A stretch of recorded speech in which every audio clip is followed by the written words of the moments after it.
Tonight, a North St. Louis man who lost his home in the tornado will be sleeping in a semi-truck. It's where he's been living for a month now, but that isn't stopping him from helping others. Our Megan Kernan is live in the Ville, where that man has been feeding his neighbors every day. Megan. Mike, right behind me, this semi-truck cab has been Tony Stewart's home for the past month. After the tornado condemned his apartment, he could have packed up and left. Instead, he stayed and started grilling. I've been sleeping in my 18-wheeler since the day of, 30 days now. Tony Stewart was sitting in his PT Cruiser when the tornado swept through the Ville.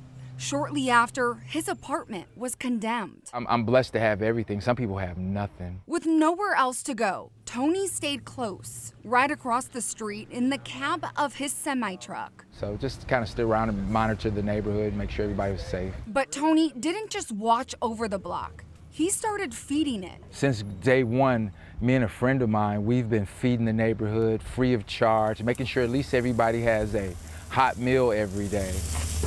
I was trying to just feed some of my closest neighbors.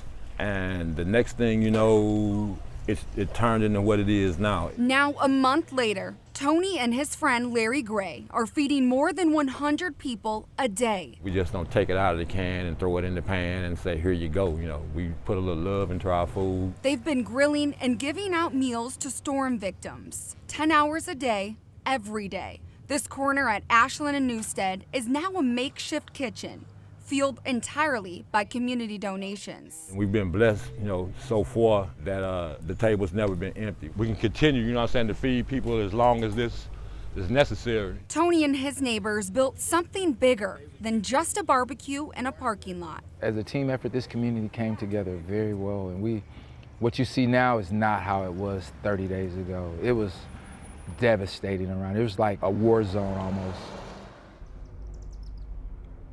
If you want to help, Tony says they're always in need of hot dogs, burgers, buns, bags of ice, and charcoal. They're in this parking lot at the corner of Newstead and Ashland, cooking daily from noon until about 10 at night, rain or shine. Live in North St. Louis, Megan Kernan, 5 on your side.